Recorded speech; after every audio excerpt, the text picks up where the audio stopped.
Chadema sasa mmesema hamtoingia tena kwenye uchaguzi, na endapo kama uchaguzi ukifanyika ndio hapana. Lengo lenu ni kutetea wananchi. Mtawatetea vipi sasa wananchi ili hali tayari hampo serikalini? Hatuna serikali hata sasa.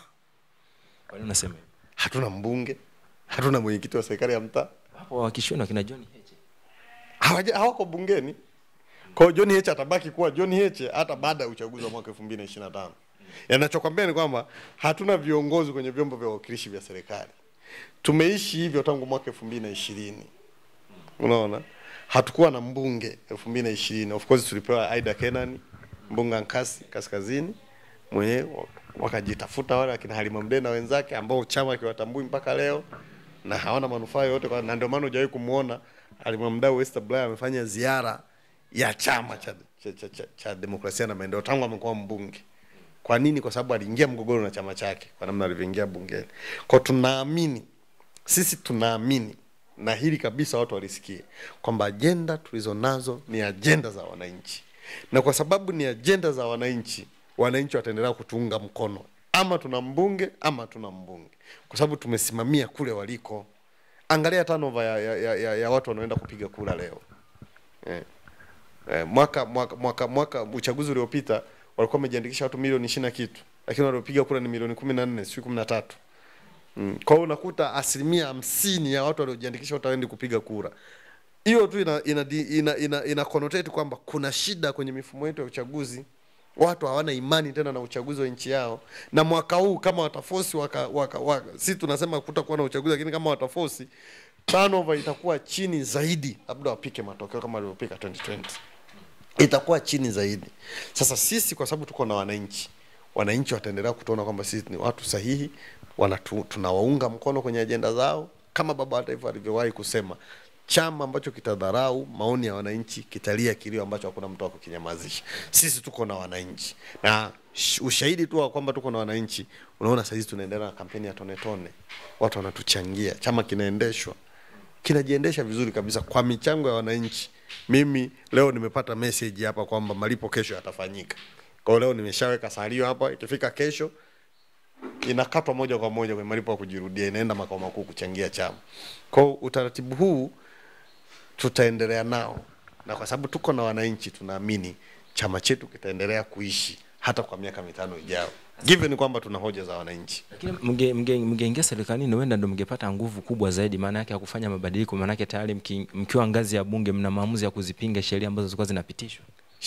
Sheria tumekaa kwenye bunge la Magufuli la mwaka 2015 mpaka 2020. Tumeona wabunge wetu walivyodhalilika. Freeman Mbowe akiwa mbunge wa Hai na kiongozi wa kambi ya upinzani bungeni alipigwa. Alivamiwa, akavunjwa mguu. Walisema mlipika hivi.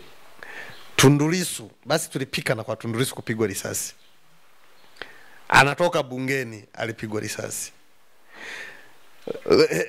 Sugu akiwa mbunge amefungwa gerezani na spika hajawahi kutoa hata na nyumba kudugani.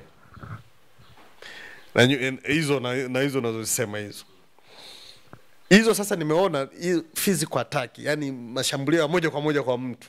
Sawa, achilia mbali ile wabane bungeni, wakija huku nje na mimi nitafanya nini? Tapambana nao. Kwa hiyo ilikuwa ni fukuza ndani ya bunge.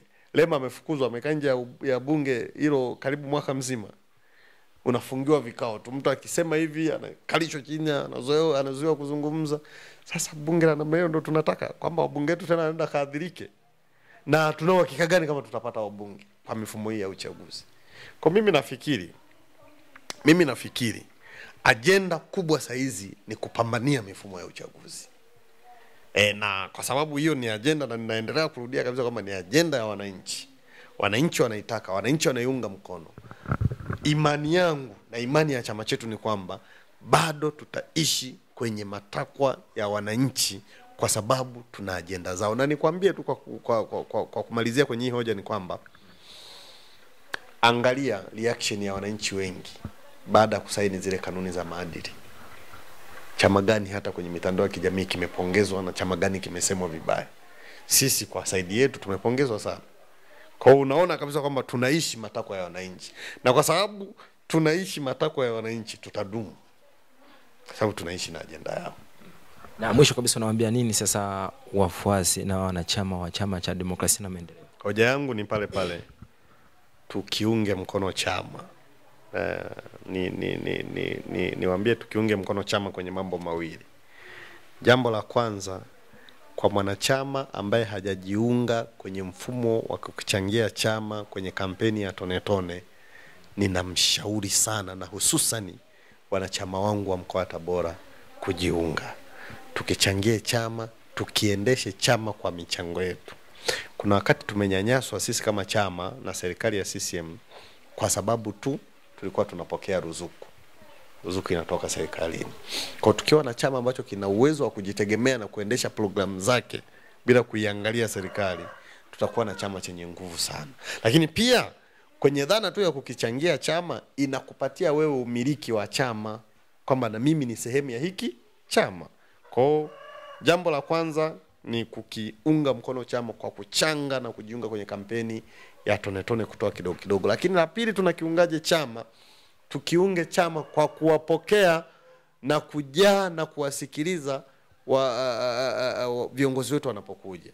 Mwezi ujao wa 5 viongozi wetu watakuwa hapa. Makamu mwenyekiti bara Mheshimiwa John Heche atakuwa Tabora, mkoa wa Tabora, kwenye ziara ile ya no reforms no election. Kwa sababu wanakuja, tujitokeze wengi. Tujitokeze wengi na tuwasikilize na tupeleke ujumbe. Lakini la mwisho la kuwashauri wanachama wetu ni kwamba no election, na tuambie umma kabisa kwamba mifumo yetu ya uchaguzi si mizuri, na kwa hivyo tunataka mabadiliko.